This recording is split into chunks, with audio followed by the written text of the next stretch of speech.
Awesome. That was awesome. You guys are awesome. No, You're awesome. You are awesome. sir, you are awesome. Seriously. Awesome. Awesome. Awesome. Everything is awesome. Welcome to Everything is Awesome. I'm your host, Kev, and this is the show where we talk to awesome people about awesome things. This week's guest is someone who, it's probably been 3 years in the making if my math is right, because about 3 years ago, I think we is when Mike and I did Owe It, the unofficial Once Upon a Time podcast, or maybe it was just a segment in That's Entertainment. And we got a tweet from this week's guest promoting their web series that they maybe at the time was only one episode. I'm not 100% sure. But so we started talking to them, to our guest and his whole team, Team West Coast, as we have been dubbing them lately. And we were supposed to interview this guest on That's Entertainment 3 years ago, or maybe even longer. So finally, 3 years later, schedules have cleared for us to get together. This dude is a guy who is an East Coast guy. Ooh, I can't talk. East Coast guy living on the West Coast. So, we have that in common, the East Coast part at least. Please welcome the one, the only, Ace. I'm not going to hopefully butcher your last name, Marrero. Good job. That's how I say it. Yeah. And what an intro. Thank you so much. I especially appreciate the East Coost. I think you were going for East Cool, which I totally will accept. Yes, that's what I was trying for. No, I can't believe it's been 3 years. That's crazy. Yeah, and I think so. You guys, and you specifically, were like pimping out your initial episode of your Owe It spoof series. And I want to say it started about 3 years ago, no? Yeah. Actually, funny enough, the other day or two ago, Erin was looking online. We were posting something on the account, and she happened to see that we had posted the pilot episode about 3 years ago. Yeah. So we just passed that 3 years mark. And at the time, it's funny because at the time, Erin really wasn't as let's say present on social media, especially Twitter. That was something she really avoided for a long time. And so I mean, I'd been on Twitter since probably about 2007 or 8, whenever it first came around. And when we first released the episode, I went out, and anything or anybody that was talking about Once Upon a Time, I was reaching out to and tweeting, and yeah, you were one of the the few that replied and showed some interest of some sort, and we just continued to stay in touch. And then fast forward, obviously a lot has happened and changed, including the fact that Erin's really spearheaded any sort of promotion or presence for the series, or rock opera, even that much, taking that further. Yeah, it's crazy that the simple tweet to us led to I consider myself I do very little for you guys, but it led to this semi-working relationship, and it's cool that social media can literally bridge any kind of gap for a working relationship. It really does, and it's funny because for a while, like I said, I was a big advocate for it, and when I started producing and did my first film, that was sort of in my opinion, the strength and sort of benefit that I brought to it, because I'd never produced before. I mean, I look back at it now and I'm like, well, I've been kind of producing, unofficially for a long time, especially as an actor, sort of producing my own career. Because, I don't have a team behind me to do all this stuff yet for me. So it was kind of all the same tools, but social media obviously became a big part of that. And I was just kind of like, look, this is free advertisement, that we have access to. We just got to put in the work. And so, yeah, I've been a big advocate for everything social media, and obviously that continues to grow in even the different ways that it's now out there for you to do so. But I do want to comment on something you just said, and that's the fact that you said you don't consider that you do a lot for us. And I honestly don't think anybody on our side, and Erin especially, would disagree with me by saying that, if it wasn't for what you do for us, and what you've kind of offered up and helped us to set up. We probably wouldn't even be this far along, because a lot of that has led to just more exposure and more just reaching the masses, and you really have been a big part of that, and we very much view you as a big part of our team, where this is all concerned, for sure. Well, I appreciate that a lot. It's just, it's fun to be part of the ride. Like that's how I view it. Like, it's just fun to see you guys succeed. Every time I see the tweets go out about like even with your Bates Motel parody that you guys did, Yeah. all that stuff makes me smile. And I talked to Mike, who's my partner, my business partner, and my old co-host on the Owe It podcast, and I'll tell him, like, yo, dude, they're Team West Coast crushing it, and you were both very excited for you guys, and also a little jealous. Well, thank you. And I mean, like I said, you guys are very much part of that, and it has been exciting to see what's been brewing. Even today, like, I was talking to Erin, and she gave me some updates about this weekend coming up for Chicago, or last weekend, whenever this will air. I'm not clear. Yeah, but we'll call it about probably 3-4 weeks out. So like, oh, okay. People, Chicago's happened. It was great. Next up is your June 1st show. Okay.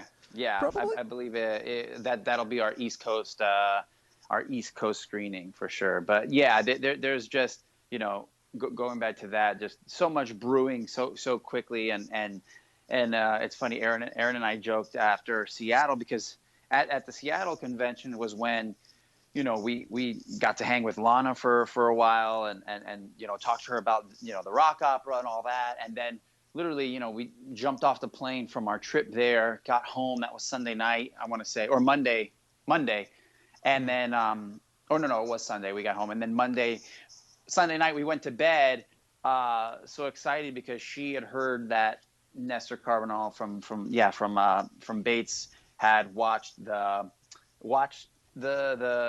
parody video, and then the next day, all hell broke loose when he said that he loved it, and Vera loved it, and almost fell out of her chair when she was watching it. And then he started following her and tweeted the video. So yeah, there have been a lot brewing, and it's just me personally, I take a lot of I don't know. I'm just super happy watching it all unfold, especially for Erin, who worked so damn hard for it all. Yeah, it is. And based off the tweets alone that you guys both put out, like, things are just everything's happening for you guys, and it's very cool, I'm sure, on your end, as much as it is like, not just me, but like all your fans seeing all the cool things happening to you guys. Well, thanks. Yeah, it's funny. I never. I just actually booked a film that I'm going to be shooting in June, and I was talking to one of the producers, who is actually a friend of mine, and I had found out after the fact that the director had shared. He was like, Tyler just kept mentioning you. He's like, we got to get Ace on board. He's doing great, and Ace can play this part. And I mean, this friend of mine, Tyler, who we're buds with, and we used to take acting classes together. He moved Northern California, so I haven't seen him in years, at least a good 5 years. But we remain in touch through Facebook and such. But I spoke to him, and he was just like, because I called him to thank him personally for the recommendation, and just for being a champion of getting me on board. And he kind of said something, and I was like, I just I guess I don't realize. But he was like, I just been following along, and there's so much going on, and you're killing it and doing all these things. And it's like, I don't know. I mean, I never view what we do as like work. It's always play for me. You know what I mean? But in some regards, I guess, like it does, I guess feel like, well, no, I'm just doing my job. You know what I mean? Yeah. So I don't know. I'm thankful to just kind of, I guess, have that sort of brought up, and just to reflect back a little bit on it, and just, because we do work really hard for it, and I'm thankful for just having, for me, the biggest thing is like whenever I book something, or if even we get, cut out of something, I've had that happen before. The first thing I always think about is like, oh, my mom, whether we book it or I gotta go, I gotta let my family know, or obviously Erin and my family members. Or if something gets cut, I'm like, oh, it's bummed, like my mom's going to be upset because, it's like I feel like my friends probably know more about my day to day and or just know about the way this business works anyway. So it's always those out on the outside who probably know the least, which like my family members, I take for granted that they know everything because I post so much on social media and stuff. So it's always just kind of like, I'm just very thankful to be a part of something, and I very much view it as a team, and I think everybody's a big part of that all, all the good stuff and bad stuff. And I'm thankful to have people that care about that on my end.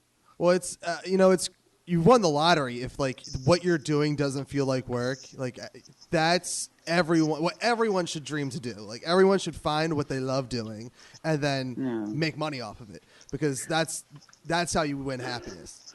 For sure. And that was always, honestly, since I was a kid, that was just always a message that I had, or I shouldn't say a message, but it was something that I realized that as a kid and that I really wanted. And I think a lot of that just came from, I grew up in a very blue collar family, like my dad was, a crane operator and then became like a shop foreman. And he would, I think back on this now, like whenever I have to film, on something and we're shooting through the night, and everybody's like, complaining. And I'm like, man, and myself included at times, I'm human, but I would think back, like my dad, his whole life pretty much, except for my dad passed away a few years ago from cancer, which I believe it was his job that essentially, ended up killing him because of just the nastiness he was exposed to and, carbon and all that. But like, anyway, I think back to like, except for the last years of his life when he took over and became a manager at a different company. This guy, he would do rotating shifts. So it would either be, 2 weeks or I think it was like 2 weeks of, 6:30 or 5:30 a.m. to 5:30 p.m. or, the next 2 weeks, 5:30 p.m. to 5:30 a.m., and that was just his life. Like it was 2 weeks on, 2 weeks off, 2 weeks on, 2 weeks off. And I never knew anything of it. The only difference I knew was like, oh, this week dad's going to be around, during the day, or, this week he's going to be sleeping during the day, that type of thing. But, but the one thing I always knew is, especially from him, I grew up, I grew up an athlete my whole life, all the way up until, my first year of college when I stopped playing. And that was because of him. My dad was an incredible athlete, and had a lot of college scholarship opportunities and stuff like that. And then, he and my mom got married young, and they had me. And then he ended up leaving school to, care for his family. But one thing I always knew was like the simplest thing. Like my dad loved what he wanted to be a gym teacher. Like that was one of his things he always wanted to do. I just his love for sports and and coaching. He coached me through a couple of different sports and leagues, and I was just like, man, I viewed that was such a strong message. And then I'd seen all my other uncles and aunts and everybody else in my family who worked really hard and never complained about anything. That was just what they did. But I knew like that wasn't what they wanted to do. That wasn't what they would have, said. Yeah, when I grew up, I want to do this. And I was like, I don't care what it is, and as a kid, I always just thought I'd be a famous athlete or something, and then, or an actor, those were the only two things I knew. But I was like, I do not want to do something I'm not happy doing, and I always say that. And it's like, I feel like I'm always on this is just kind of an evolution to keep finding what makes me happy. And, if tomorrow I woke up and I was happy, building computers, and that's what I would go do. But, I've always just approached it, and I've never had a fallback plan or a backup plan, you know what I mean? Because I'm like, this is what I love, and that's going to be what I continue to do. So, going to, I guess, your childhood, let's go. Where on the East Coast did you grow up exactly? I know based off your stupid sports teams you follow that it's probably not near the Philly area. No, I'm Central Jersey. So, when you're from Jersey, you break it up into thirds and like, so Central Jersey, I'm from Perth Amboy, New Jersey originally. Okay. So yeah, we have, actually where I'm from, very few Philly fans. It's always either a split between Mets or Yankees in my hood, Same with football, most of the people are Giants fan, but there's a lot of Jets. But yeah, you really don't get Philly in my area as much. No, that's reserved for South Jersey. Yeah, exactly. Once you get South Jersey, that's what they all claim. But yeah, Perth Amboy, New Jersey, born and raised. My mom, my dad, myself, we were all born in the same hospital. Oh wow, that's cool. My parents first generation Puerto Rican. Puerto Rican. I don't want to say Puerto Rican Americans, whatever, however you would refer to it as. But they're first generation. Here I'm second generation. My grandparents came from Puerto Rico. Okay. But yeah, that's first time I left was to go to the college I met Aaron at, actually, when I went to school in Missouri, and then moved back home for a little bit, worked in New York, kind of just getting my feet wet with some like off Broadway and like some student films and oddly enough I did one indie film. I think it was a short film that I was an extra in, and this is kind of a fun little cycle round, I guess, but well, and again, this will have aired later, but I got booked to do a film with that same director, and I'll be shooting, or I have shot, this week. So that's cool. Yeah, so I did that I graduated in 2005 of May 2005, and then moved to LA March 2007. So just under 2 years back east before coming out to LA, and I've been out here since. So that's a huge commitment, and I assume that's kind of based on like, well, it's either New York or LA if you want to make it as in Hollywood or as an actor. Yeah, it definitely. I went to a very competitive theater program, so yeah, certainly. I think there was maybe a third option in Chicago because Chicago's got a great theater scene. So a lot of our classmates were usually split, and a lot of my classmates, because we were in the Midwest, they actually chose Chicago because it was closer to home, I think, for them. Mm-hmm. I knew I was just going back home to Jersey because that was right next to New York City. You know what I mean? And that was just kind of. I don't think I knew I would end up in LA at some point, but I don't think I was as serious about it at that point, because I was like, well, I wanted a little comfort at that point, and it was just kind of like moving home. Yeah. So, that was that, and it was really Erin who started to get the bug. She was living in New York for a while, and she started to get the bug to move out to LA, and that was kind of, we kind of made that decision together that we would both go, and I came out like a month after she did. So was there any kind of was there a game plan when you guys moved out west, or let's just go, and see what happens? Well, like I said, Erin graduated a year before me, even though I'm older than her, because I transferred into this school. It was a 3-year program.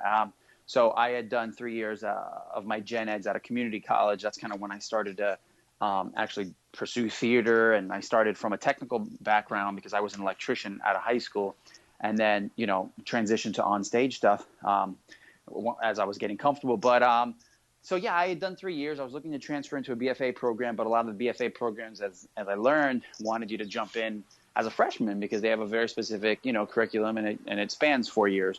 Our school in particular, it's a women's college, a private women's college, and it's had a very strong competitive theater program since like the 60s, and they accept very few males to obviously help run this theater program.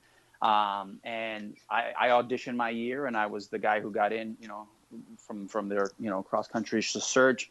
And it was the only school I applied to, actually, because, I don't know why, but it was just the only, I guess I gambled on that one. But I wanted to go there specifically because since it was a 3-year program, they actually would accept transfers, and that you would come in as in the second year, which is technically, I guess, like the third year for anybody, basically the year before your senior year. So I was like, well, this is kind of perfect. I would kind of get a 4-year degree in 5 years at this point, and it's much better than getting a 4-year degree in 8 or 7 years if I had to start from scratch again. Plus,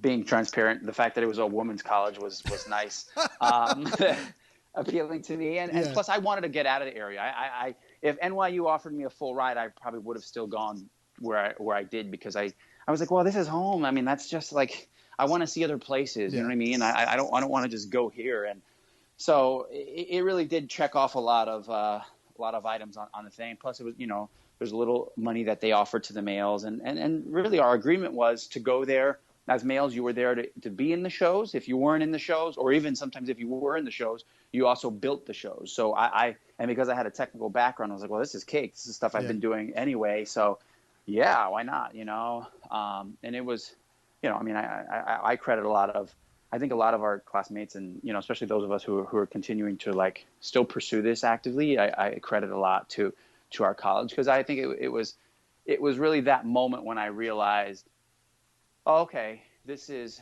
it goes from being, sort of, a young fantastical idea of being a movie star to being like, okay, this is work. You know what I mean? This is work, and it's a business, and I still want to do this, and let's go for it. You know what I mean? And the business and the discipline that they really fought to instill in us, carries over to this day for sure. So you mentioned a couple of different points of like where you kind of decided like what you wanted to do. So when you were a kid, was it like, oh, I want to be an athlete? And then as you got closer to the end of your high school career, it was more acting? Yeah. Well, I mean, as a kid, I was always like, just a clown, just, class clown or family clown, however you want to refer to it.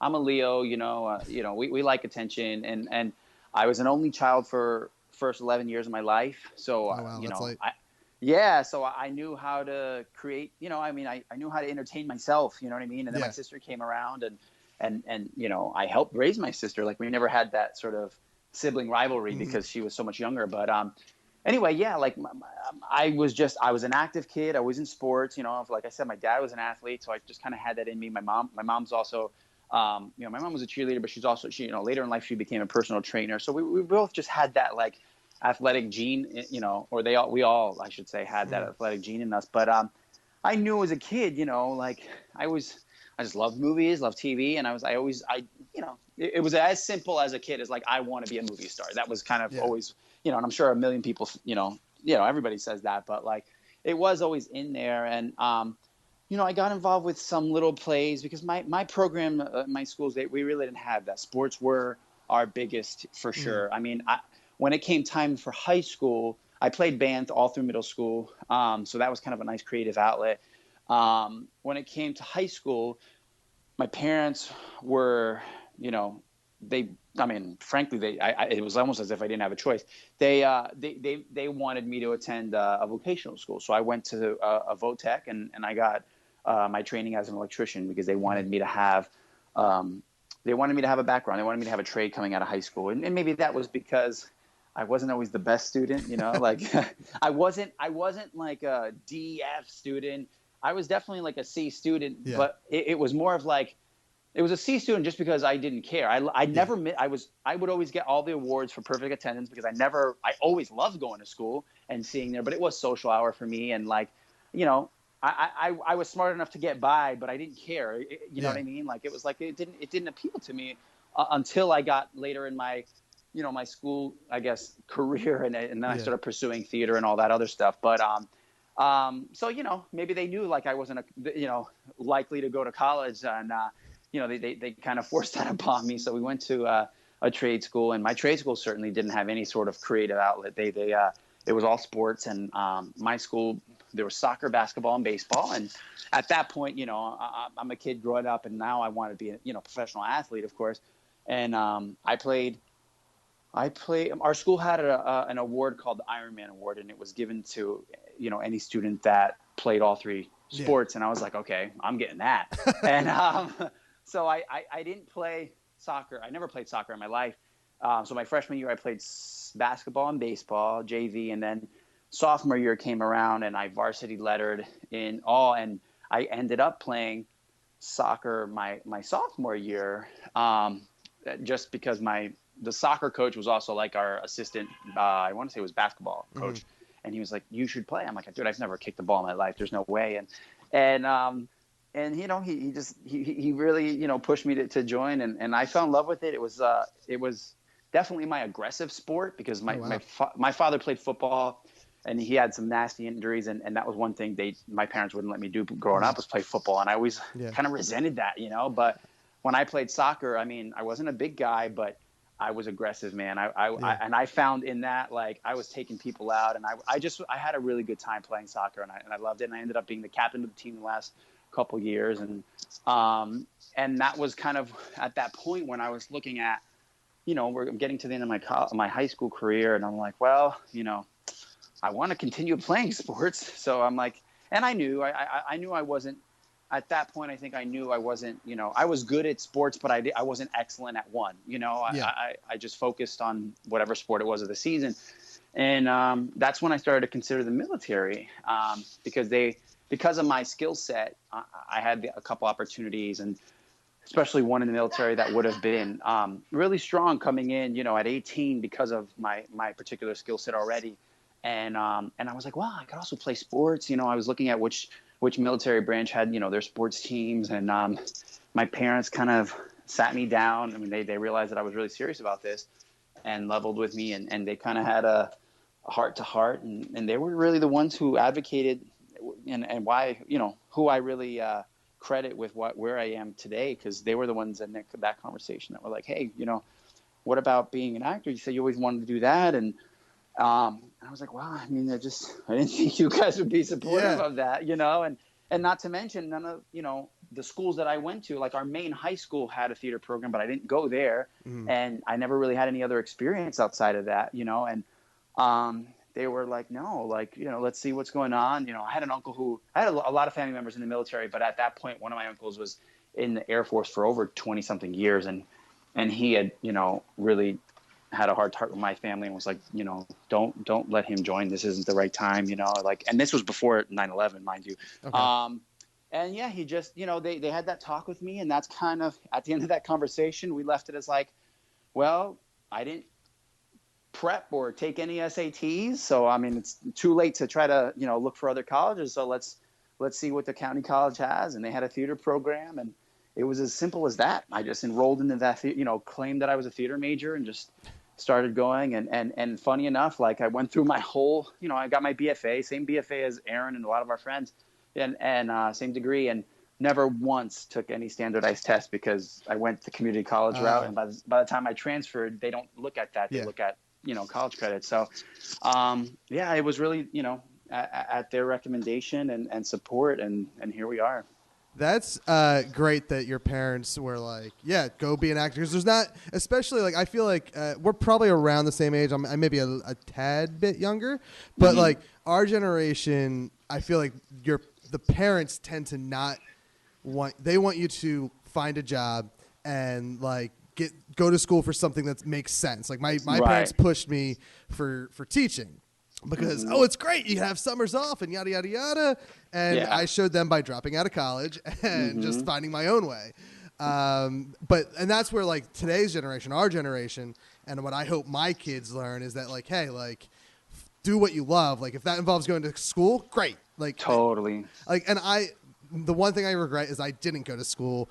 And I regret more so, like, the school, not going to school, because I was never as good as I was in school. I hated it, every moment of it. So the education part I didn't miss, but like the social aspect of it, I totally missed out on. Hence the reason I moved out of my parents' house when I was 21 and made a lot of mistakes in my early 20s. Like our generation is, I think, or I should say the next generation is lucky enough to have us as like, do what you want. So it's rare to have parents from our generation that are like supporting us. I totally agree. And you're right. Yeah. Like a lot of our parents, I mean, a lot of the, people our age can, I'm sure, identify with like, very few parents being, the people to come to you and say, go be a painter for your life. You know what I mean? It's like, no, like do something that, be a doctor, be a lawyer, these are all, like, I mean, trade was a big thing for my family because they knew, I mean, like I said, I came from a blue collar family. They're like, well, hey, if you come out being a professional electrician, which I was, like, I mean, coming out of high school at that time, I had offers for like clearing easily 20, 25 an hour. You know what I mean? And this was 2000, you know what I mean? And that's still decent money now, but even back then for an 18-year-old, you know what I mean? And, You're 100% right, and it's interesting, being like as I mentioned, 11 years apart from my sister, because it's always the joke of like, wow, they let her get away with other things that I didn't get away with. You know what I mean? But also on the flip side, I didn't get my first honor roll till like I was in like late high school years. My sister was, I think she missed one honor roll her whole life, wow. and she's about to graduate, in actually a few weeks here, and has done incredible all the way through college. And she's just, great head on her shoulders, smart kid. And, but it was interesting, seeing that difference even. And I will say, I think as traditional as my parents could be in a lot of ways, they also were very, I don't know, just very forward thinking, I think, in a lot of their ways too, because they definitely raised my sister differently, and probably just learning from me, and, realizing times have changed. But also too, like, it's interesting. My mom, we had this conversation. It's kind of, settled now, but a couple of weeks ago, she called me freaking me out because my sister is basically telling my mom that she wants to travel after she graduates. And, that's, my mom's never traveled like that. I mean, I've traveled very little myself, especially internationally. But I mean, my sister's already been to like Austria and like all these other places, just on her own. Like she had friends that were going to school abroad there, and she went for like Christmas, last year or the year before. And so it's interesting because my mom, it's just my mom now, raising my sister essentially. And, obviously my sister's a woman now, but it's still, it's still the idea of you're my kid, you live in our house, and it's our, you're still in school. So, essentially you are a kid, but, but yeah, and I had to tell my mom, my mom's kind of unleashing all this stuff on me. And she's like, my sister does, she has some, she has bad allergies and stuff. So I'm like, my mom's concern is like, what's she going to do if she's not working, she's not in school, like I can't cover her on her health insurance. She's got to be thinking about, all this stuff. And I'm like, no, that's a valid concern. But after all this is said and done, I'm like, Mom, you're not going to like my answer, but like, I'm not going to say I disagree with you or any of your concerns or anything like that. But she's her own person. You know what I mean? Yeah. And honestly, if I could go back and have this opportunity, I would do it too. And I'm not going to tell her not to do it. I'll probably just, mention what my concerns are. But I mean, I would 100% say go for it. You know what I mean? Like my sister's been through a lot. My dad was sick as she was finishing her high school career, and then died right before she started college. Like her freshman year, I flew out to sort of move her in with my mom because he had just passed. And, I was like, she I think she also needs it, but you're right. It's a very different mentality because that's not what my mom was used to, or, you know what I mean? Or I'm sure any of her family members handled. But it's also one of those things. I don't know. I say this too about college. Like, and I'm with you, Kev. Aaron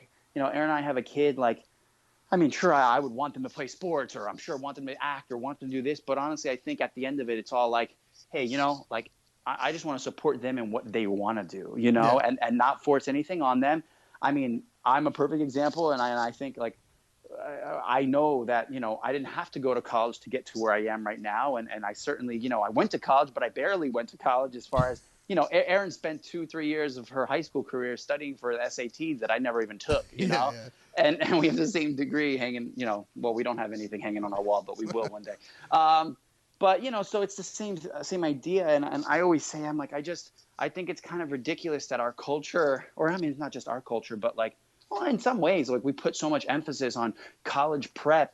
And I'm like, these are kids. They're 16, 17. Like, I mean, I have friends my age still figuring out what the hell they want to do with their lives, And it's like, I definitely realized in college, a lot of people were flip-flopping left and right with their majors. And it's like, I don't necessarily think you have to have, like my sister was like, what? I don't know what to declare. I'm like, Alexis, just go, like figure out what you want, and she went in, and is just definitely coming out with something completely different than what she had in her mind. But nobody was putting that pressure on her except for our society, and I told her, I was like, I don't think you'll be fine. You know what I mean? You can go to school for this and come out and do something completely different and be a great professional.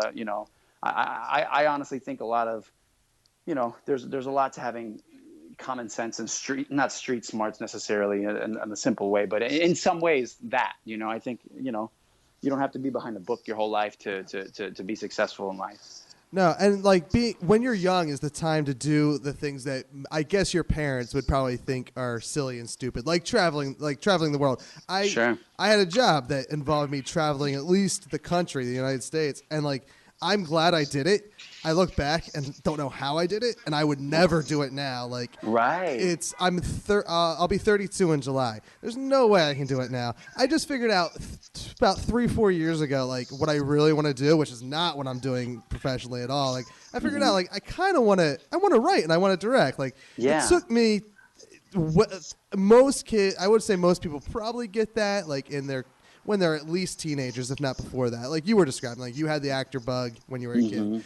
I had not, like I wanted to be a wrestler when I was a kid. Like that's what I wanted to do, and I pursued it for years. Did you really? Oh yeah. I don't think I have anything up on YouTube yet. That's something that eventually we decided has to go up. But yeah, to the point where we had a guy who was signed with the WWE who just never really he had kids and left. Okay. He came and he lived in the area, and he came and trained us at a warehouse that we had where we bought a ring. I did in my area. We did like monthly shows, and it was great. Like it's definitely, and I have like we called ourselves Falls Township Wrestling, which was the area that we lived in. Right. I have our logo tattooed on my arm because it was. That's so cool. It was.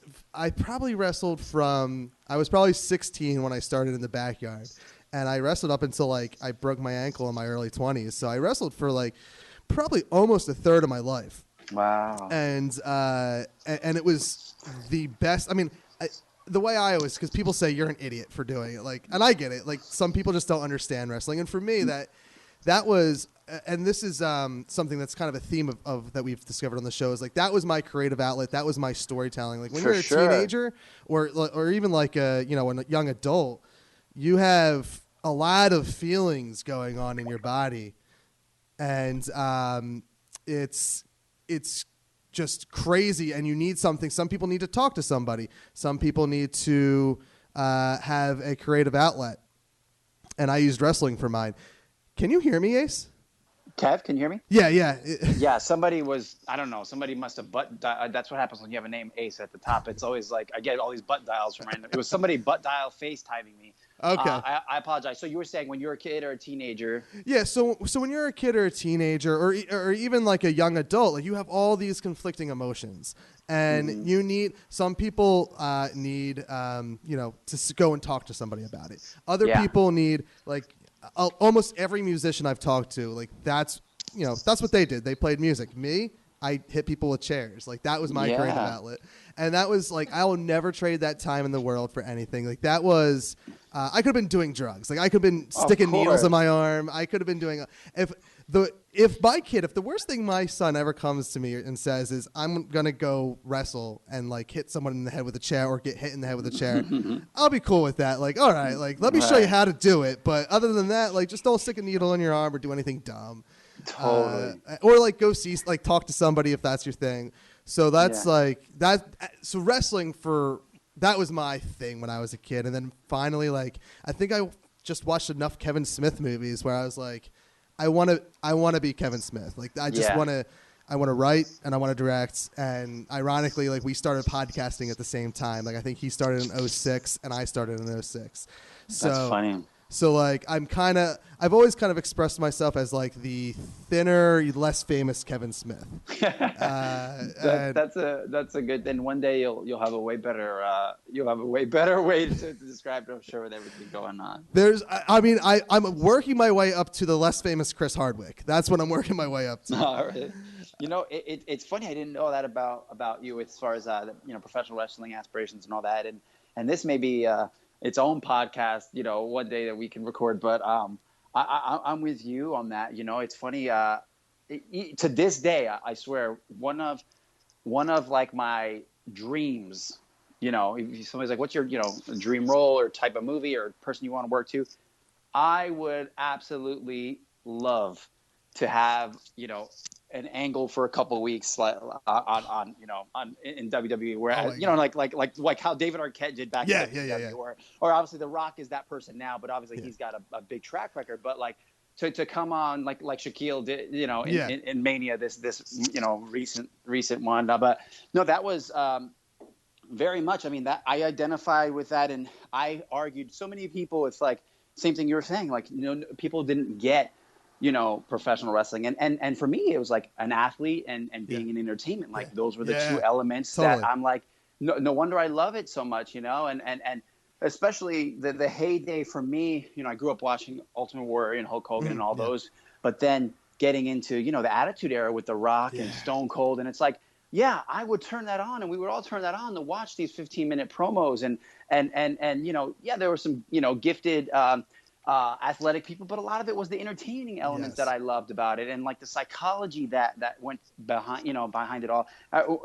One of my, you know, I have a couple podcasts I listen to regularly, and one of them I will never miss is Stone Cold's podcast. Actually, like I love his podcast is incredible. He's like relatable. He's just there was a time when we were in Colorado and Erin's listening to him because I'm driving and she's like kind of trying to, you know, get some rest in, and she's like laughing along and she's enjoying it too. But yeah, no, I like I said, this could be its own thing. I mean, I actually was in final stages for the second Tough Enough. Oh, that's fantastic! Years ago, God.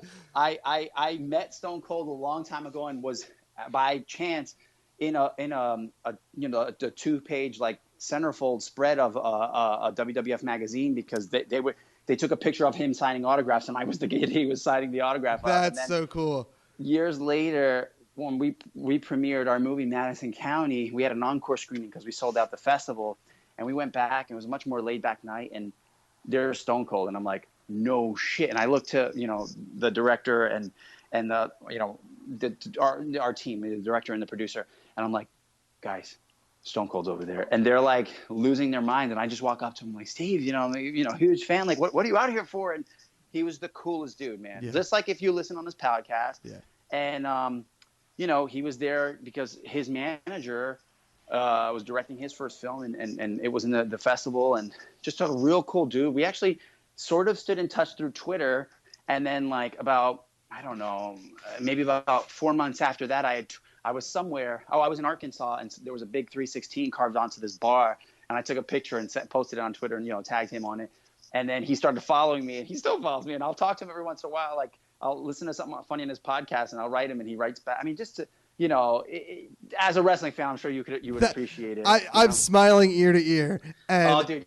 Oh, that's you have fantastic. No idea. Like I said, we can talk about this forever, I'm sure. But like as a kid, I mean, the kid in me, like all my friends were like, "Are you kidding me?" And I'm like, they're like Stone Cold. I'm like, dude, I don't know what it is, but I mean, my goal is actually. It's funny if you listen to his podcast. It's interesting, and I actually wanted to hit him up about this, but you know, he talks. He has all these guests on, and you hear. I mean, he says he's just a blue collar guy. You know what I mean? Working hard, and that's what he believes in. But it's fascinating to me when he has all these actors on. He's talking to them, and he talks about his struggles auditioning and how he gets nervous and all this stuff. And I'm like, I'm just gonna write this guy one day and say, you know what I mean? Like I think there are so many parallels to his line or what his old line of work used to be to what we do, but I don't think he sees that, you know, because I'm like, this is a guy, you saw his reaction, the pop he got at Mania. I mean, you know, that stole the show in my opinion. And but yet he comes home and he's terrified by like 2 lines of, you know what I mean? That's dialogue funny. In That's an audition.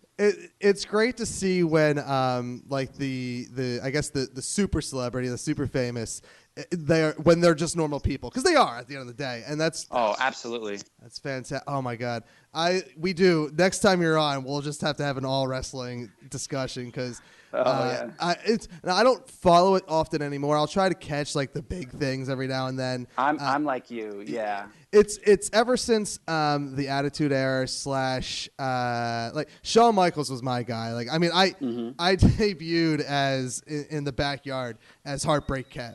Had awesome. The Heartbreak tights, had the black boots, had everything.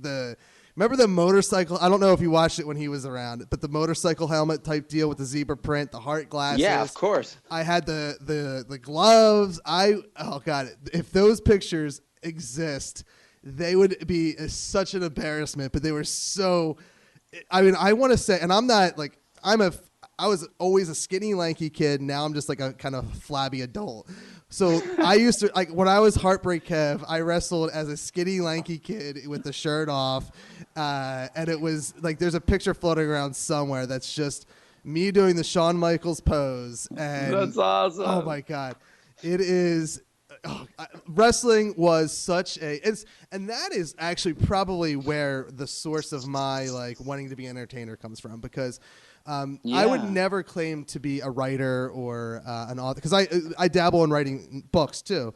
I would never claim to be a writer or an author. I'm more of like a storyteller. Like, I'm not a great writer, but I'm a great storyteller, and that's what wrestling is. Like, absolutely, you're telling a story, whether it's with your words or with what you're doing, your actions in the ring. Exactly, the body. I mean, I love, especially listening. Like, I mentioned the word psychology before, and that's something that Stone Cold talks a lot about. Like listening to his podcast with like Kevin Nash or Scott Hall. I mean, Jake the Snake, especially. Jake was, he was all psychology. I mean, he was the guy that was like, I'm going to speak as low as I can, because then they're just going to have to listen that much more intently. And I'm like, that's actor stuff. You know what I mean? It's all the same. And that's what's so funny to me, because I'm like, you see some of them try to cross over and some of them are not good, but it's like, they don't get that. They already have those tools. They just have to learn how to channel them. I mean, I just watched recently funny enough, it was on the list for like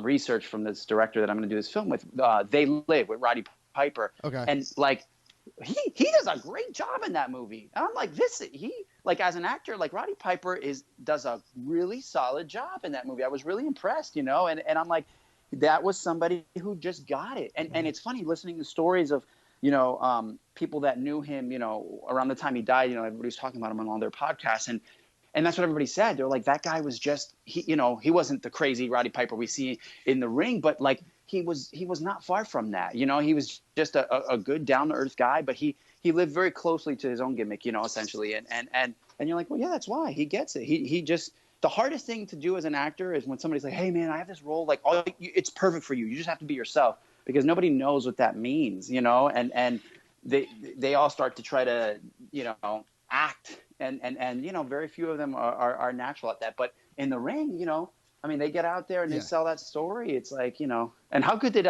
speaking of Shawn Michaels, how good did he look? I mean, I was like, man, this guy looked, he looked great. I thought he looked great. I mean, Stone Cold, you could tell, put on some pounds. And I mean, Mick Foley has the benefit of always looking like that. So he's, he looked good too. But I mean, Michaels, knowing his injuries and stuff, like, I thought, to be honest, like, it was a little sad for me to watch the Jericho match, because I'm like, Jericho just looked slow. He looked slow, and he was not phoning in, but he was just telegraphing a lot of stuff. Like, I don't know if they were just trying to call it on the run, but it was very obvious, and I was like, man, Jericho's one of my favorites as far as his in-ring performance. Well, yeah, Jericho is he's Shawn Michaels. Like, they are the one and the same. Like, they both can talk on the mic very well. Both were, like, for me, Shawn will always be the best there was. Like, he's him and Bret. Like, they are the two guys. Like, I was always a Shawn fan. Love the high flying stuff. It's the stuff I wanted to do. Oddly enough, my trainer said, you wrestle more like Bret. You should probably stick with that like more methodical way of wrestling. But that's a good compliment too, because he was all about psychology. Yeah. You know what I mean? And like he was super smart. But you're right. Yeah, like those two are super. Super talented. And I thought Shawn looked like Shawn. I was like, wow, I was really impressed. And it's hard too. It's hard, when you see these legends come out and you're like, oh man, yeah, it's great for nostalgia purposes, but it almost hurts watching. But I was like, I was waiting for him to do Sweet Chin Music, and I'm like, okay, this will be the test. And I'm like, man, he nailed it. Like, it was flawless. I thought. Well, thought everything looked really solid. He's still like probably as whatever class the Attitude Legends. Like, he's still relatively one of the youngest ones, because he started at 18. He started right out the gate. I think he maybe went to. I think he went to like a real college for a couple months, and then he came home and told his dad, "You're right. I don't want to do this." He was. I listened to his podcast on Stone Cold. You're right. Yeah. He went for a couple years, and then I think there was an agreement, like, if he tried it and then didn't like it, but he went and then came back. Yeah. So he's. I mean, I'm not going to even pretend to guess his age, but I mean, I don't think he's hit the 50 mark yet. Like, he's still in his early, maybe to mid 40s, maybe a little older than that, but so he's still relatively young, and he's a hunter too, just like. I mean, I guess Austin's a hunter too, so two different guys who hunt. But I think like Sean I think he works out, keeps in shape. Seems very active, like in his ranch and stuff. Right. He's a dude, and he comes to this area a lot. Like whenever I guess there's a WWE thing happening, like all the time, my one buddy will be like, "Yo, George Card's Collectibles, Sean's gonna be there." I want to say at least once a year, maybe twice a year, he comes by, and like it's one of those things where like I want to go, and I always find an excuse not to for fear, some sort of fear, either fear of him being a shitty person or fear of like just me freezing up in front of him.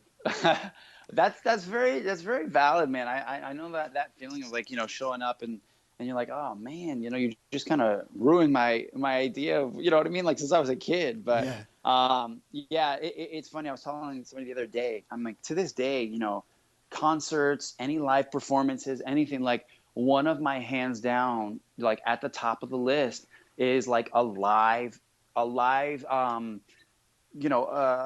necessarily a dark show, but like a live like Raw or something, like the energy of watching, like I've been to a couple at the Garden, and I mean a lot of big shows and really like important in as far as the whole. I mean, we were at the show in New York that kicked off, Austin's What, and a lot of the stuff, and then fast forward, Kurt Angle's "You Suck," "You Suck," like that was we were part of that, what I mean, great. And it's like that live wrestling shows are some of my favorites, and as much as I'm removed from it these days, like you were saying earlier, I'll follow along and keep relevant on some stuff, but it just doesn't. I don't know. I try to watch. It just doesn't play to me. I mean, I will say, what's his name?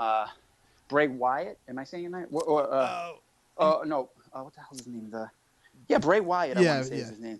That dude's incredible. He's definitely like his gimmick is one of the strongest I've seen in a long time, and he's great on the mic, and it's those guys that I like to see the most.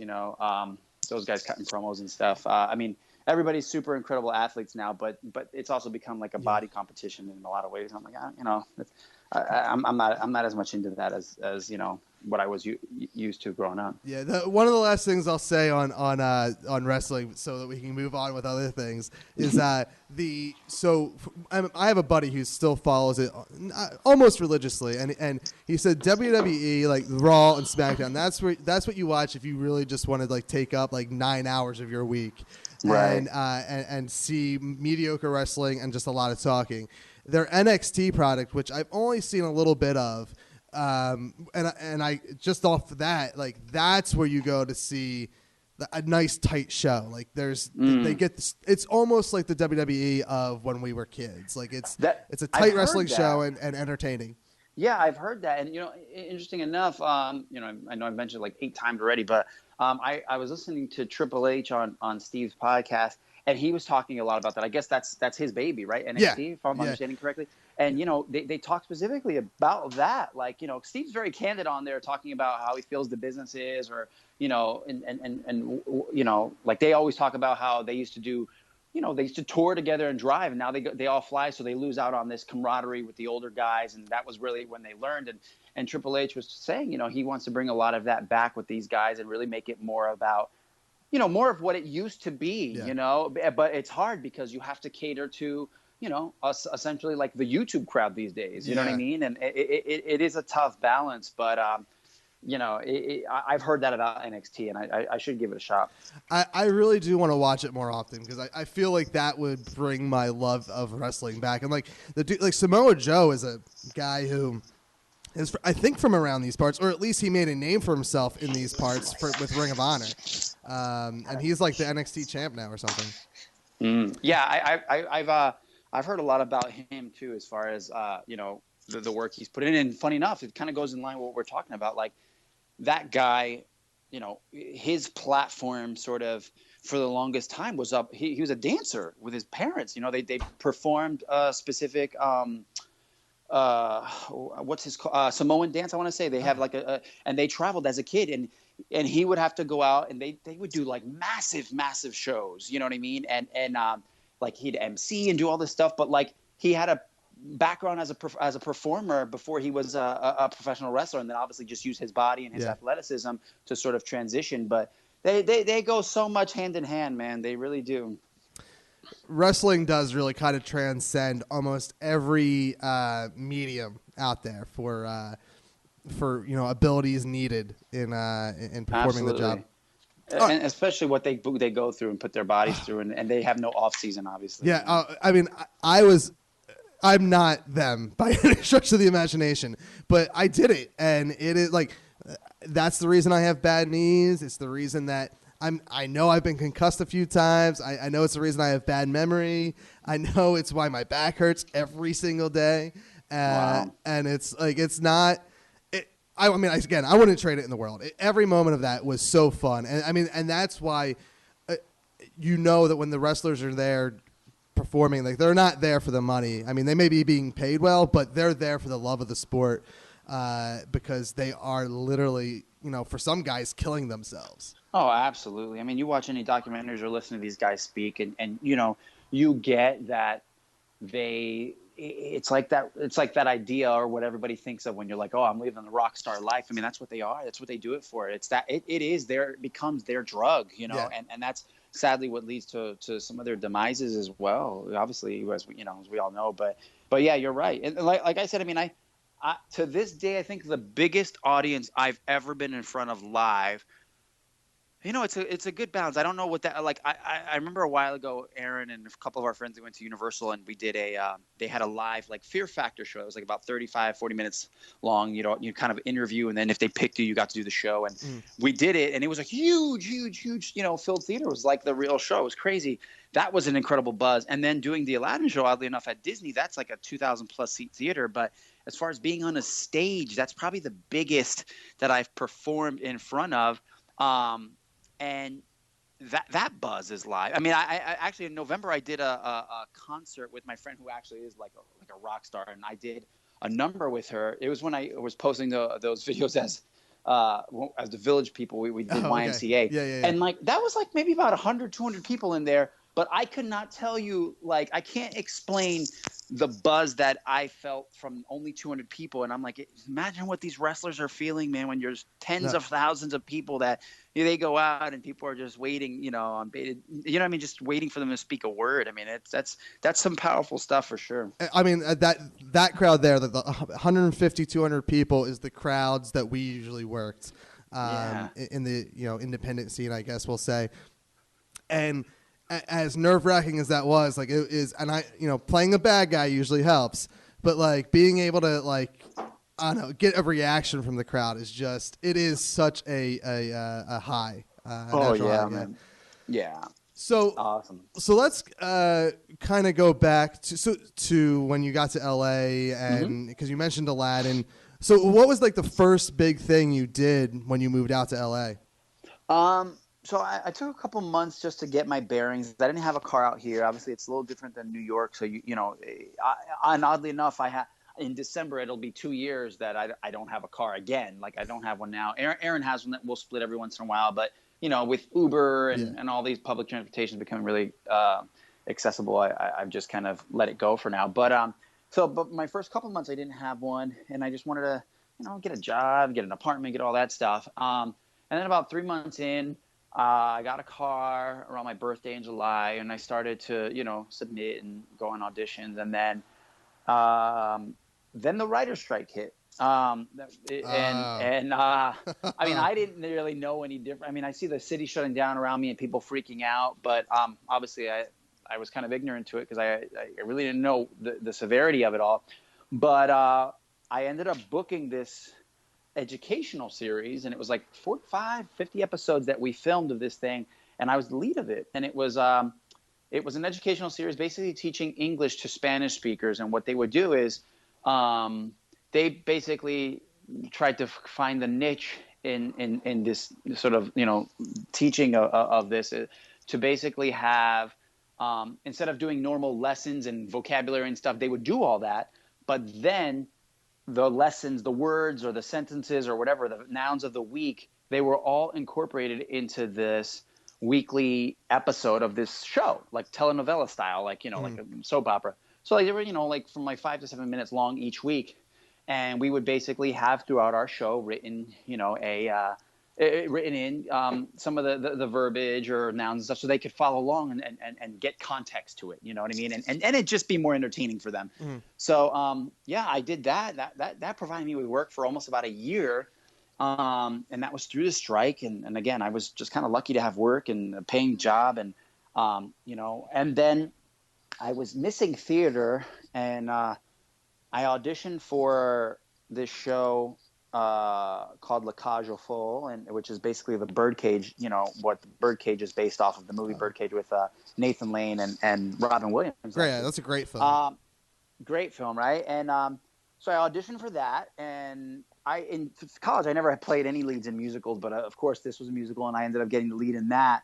And I was doing that through the summer, I want to say, and someone clued me into the fact that Disney was having their auditions for Aladdin, and that was, it's my favorite Disney cartoon and character, and everybody's always like, you got to do it when you go to LA, be Aladdin in the park at Disney, and that's not really what I wanted to do. But then when I found out about this musical, I had no idea about it, and I'm YouTubing it, and I'm watching videos, and I'm like, oh my God, this is a show, and like I had goosebumps, and I'm like, I've got to do this, and I felt good because I was doing a musical at the time. Had I not been doing that musical, I probably would have been like, oh, I'm not ready. I haven't done a musical. You know what I mean? I'm not even a musical guy. I don't identify with that. So, but sure enough, I found a song, and I know how to pick music and stuff for auditions because I did study that. So I found another Alan Menken, and I was like, oh, Santa Fe, like Newsies. Like this is kind of they're kind of almost similar characters. You know what I mean? This street rat, so to speak, and trying to find his way. And so I did Santa Fe, and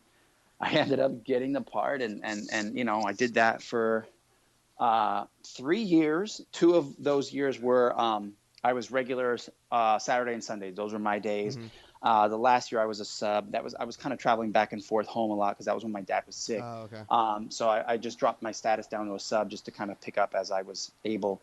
But yeah, I did that, and then I originated the role of Prince Naveen in a live show that they had when they were introducing Princess and the Frog movie, first Black princess Disney had. Yeah. And then, but all through that time I was doing, that's when I started to really, I started to produce horror movies, and then I booked an ABC showcase, which really changed the game for me. And then, TV show, everything just started brewing around that time. But I mean, fortunately, since I've been here, the first 3 months I had normal, waitering jobs. And then I left that and went to Apple because I figured I didn't want to wait tables, and I was tired of that. But, I needed another job, and I like computers, and I used that to I kind of used that job as a way to teach me how to, edit my own stuff, build my own websites. That's smart.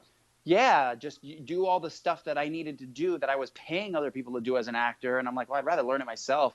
And so I did that, and then transitioned into just acting stuff, and I really haven't had, knock on wood, a day job since. It's the jobs have come at the right times, or I do some handyman stuff every once in a while, as I need, or as I have time if it's slow around acting times. But other than that, yeah, I've been really fortunate, to and it's gone fast. Like I think back, I'm like, man, that was like my first year doing that series, and then Aladdin, and then here we are, you know what I mean? Like 9 years later, it's crazy. So it sounds like you've been literally in almost every like medium that acting or we'll say Hollywood has to offer, like musical, TV, film. I'm gonna include new media in that because that's within the last several years has been the big thing now. What is there one you prefer over the other, or you just love it all?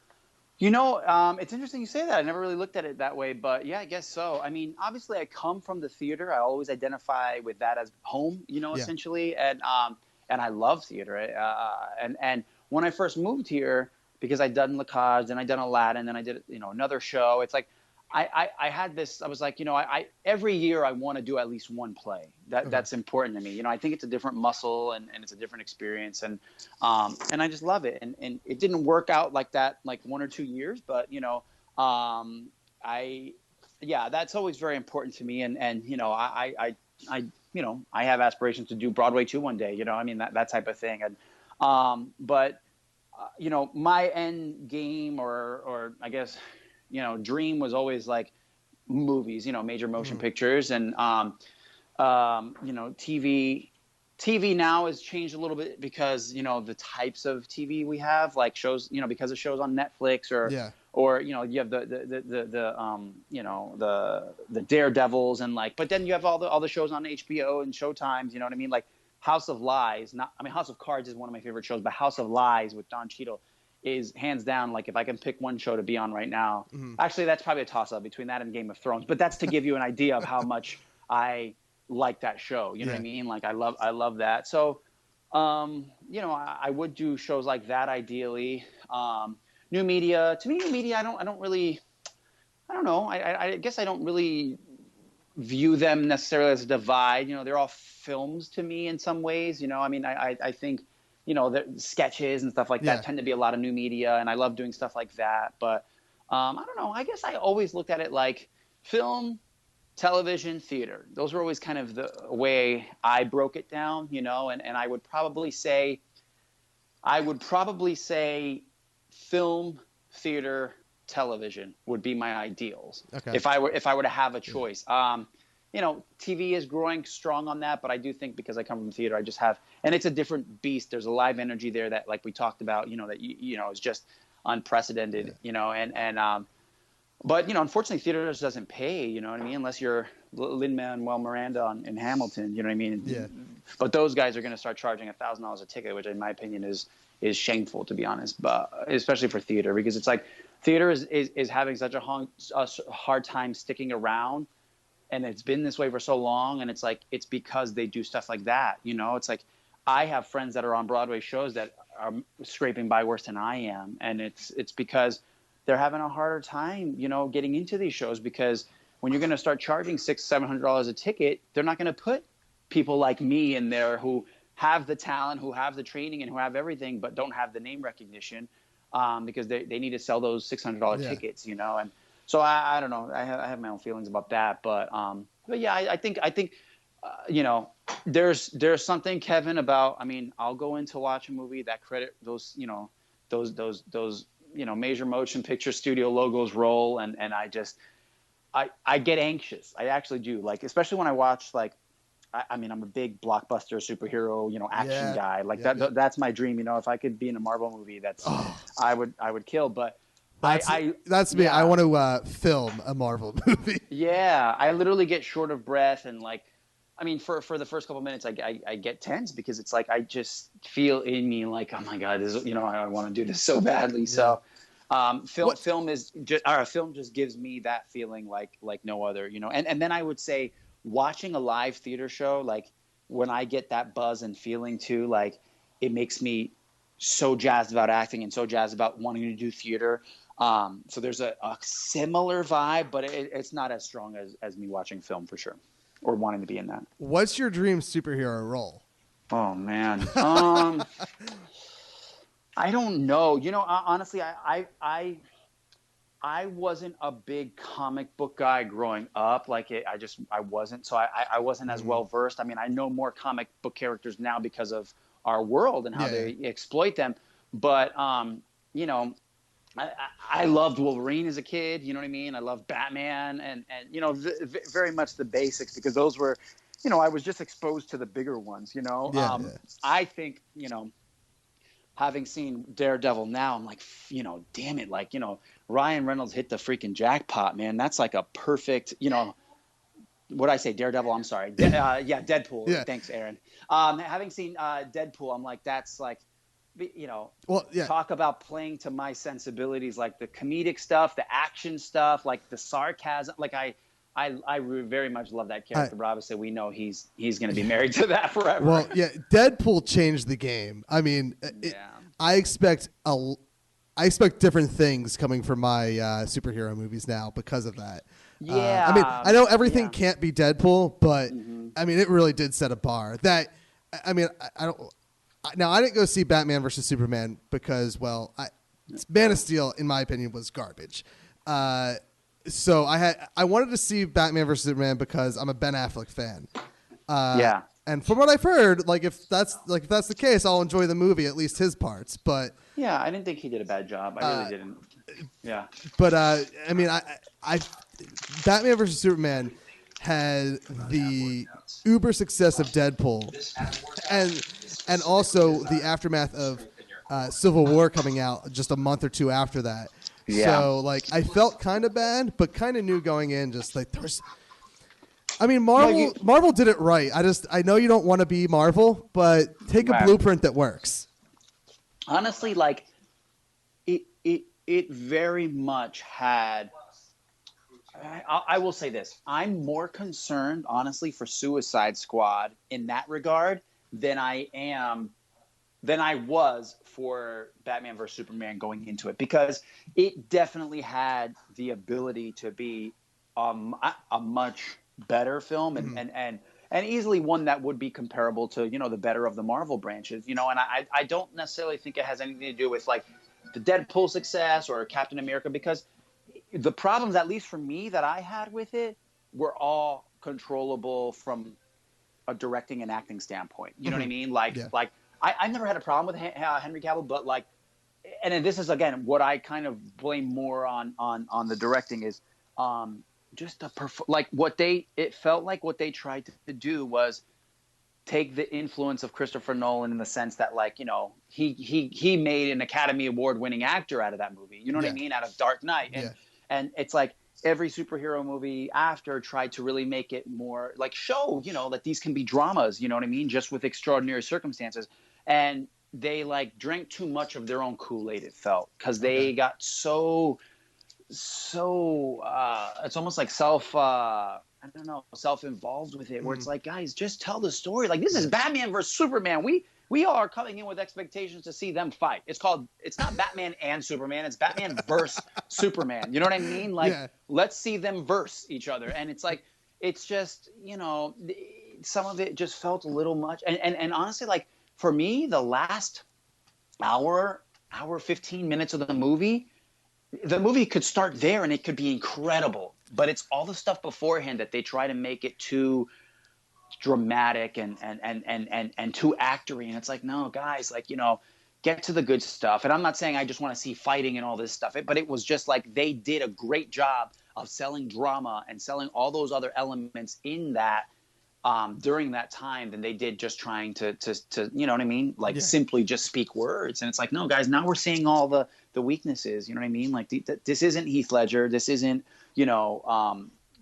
Robert Downey Jr., who's an incredible actor, in my opinion. Hugh Jackman is an incredible actor. I mean, there's a reason those actors have successful franchises or movies, because they elevate the genre and they have the ability as actors to elevate the genre. Don Cheadle's another one. I mean, he hasn't really had a lot of, let's say, meat, as far as his role in these movies, but like they're a lot of those movies. I mean, Mark Ruffalo's one of them, our most fantastic actors today. It's like that dude elevated the genre, as Incredible Hulk. Like, we're seeing your weaknesses, Gal Gadot or whatever her name is. She's not that person, and no knock against her, but she's, you have to craft and give her time. Don't just expect that, because you're going to give her, dialogue and drama to speak that, it's going to sell the same way. So I don't know. I don't necessarily buy that it got hurt because of Deadpool. I think it was just people knew going in that this was,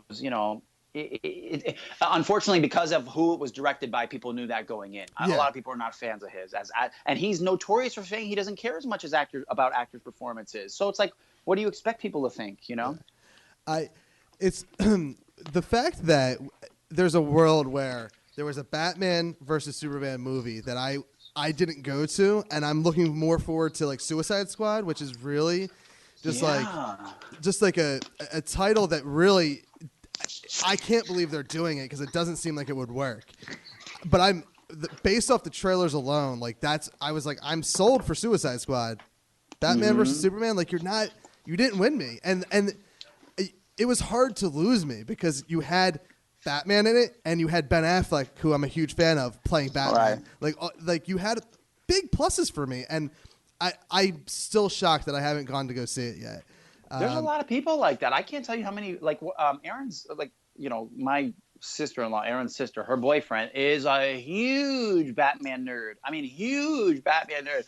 And he hasn't seen the movie for the same reason. He was like, no, and I'm like, I don't know, and maybe I'm not that person, but I don't know at what point it gets to, or it gets to that point where even the biggest of fans are like, no, not only have I not seen it, but I have no interest in it. Because it's like, I'm somebody that I'm like, man, I'm a huge, like Sylvester Stallone fan. I went and saw Bullet in the Head. Like, did I know it was going to be a piece of shit? Yes. Like, do I care? But I'm a big fan of his, and it's like, I was like, how, I think back, I'm like, wow, what did you guys mess up as marketing of this movie or whatever to piss off that many diehards that they're like, no, I won't even go see it. It's like, I just don't understand that, Yeah, I mean, I will see it when it's available for me to, and I'll probably purchase it because I usually purchase every superhero movie, no matter how bad it is. Like I'm pretty sure I own Green Lantern, and and it's not great, but I'll watch it eventually. It's just that I don't know that I want to dedicate $20 and 2.5 hours of my time in a theater to see something that I'm not gonna enjoy, or at least I don't think I'm going to enjoy. Right. And that makes sense. Whereas, like, and I don't want to keep comparing, but whereas Civil War is coming out, and Civil War has me won over already because like that was the comic, like the storylines they're pulling from, brought me back into comics when I was like in my early 20s, like to the point where like I was never a Captain America fan. They won me. Like I have Captain America's shield tattooed on my arm now, because of that Civil War storyline. So like so this movie has a lot to lose for me because I hold it so high. And I mean, I'm so excited for it just based off of all the reviews and everything. And they did something right there, taking a similar story. Same thing with Daredevil. They took a story, hero versus hero, and made it work. All right, we're going to cut it right there, folks. Big thanks to Ace Marrero for coming on the show this week. This was just part one of our conversation. Obviously, we cut it in the middle. Tune in next week as we get more into our discussion. We left off right here with superheroes. We're going to continue right on talking about Punisher, Daredevil, and much, much more. Make sure you check out Ace on Twitter and every social media out there at Notoriace. You can also check them out on Once Upon a Time, The Rock Opera, on onceuponatimespoof.com. Check out the tour that they're doing on indietix.net. Links are also on their website. And if you're a fan of the podcast, Once Upon a Wine, make sure you check out their support link on their website, onceuponatimespoof.com, and pledge to the Patreon. The more people that pledge, the more cool things they'll end up doing, like taking stuff out on tours. So I can't wait for next week's episode. I had a lot of fun with this episode here and this interview.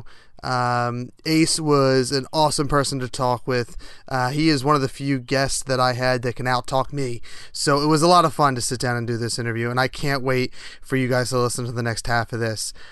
Make sure you check out our all-new website, awesomepodcast.com. You can follow us on our all-new Twitter, at RealAwesomePod, and we're going to be posting some stuff that relate to our guests there and whatnot. So check us out on Twitter, at RealAwesomePod. Check me out on Twitter, at HHWST.